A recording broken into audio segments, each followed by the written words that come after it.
IMAX లో చెప్పినట్టు review చెప్పనిస్తలేరు. ఇక్కడ ఖాళీ వీడియో మదన లవరు అన్న కోసం వచ్చిన ఎం శంకర్ శివాని శంకర్ మేడం పెళ్ళి అయిపోయింది అప్పుడే.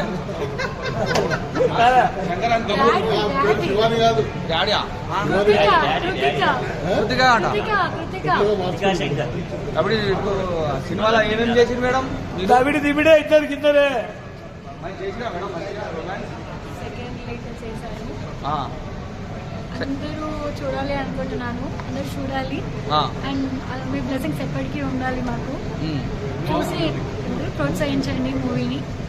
మరి లోపల నువ్వు ముందు పెడుతున్నావు, మళ్ళా అది బయట ఏమైనా అవకాశం ఉందా? మేడం ఆర్టిస్టులు అంటేనే మేడం మీలాంటి ఆర్టిస్టులు అభిమానం మేడం, ఫ్యాన్స్ మేడం. అమ్మ తోడు నీకోసం చచ్చిపోతా మేడం.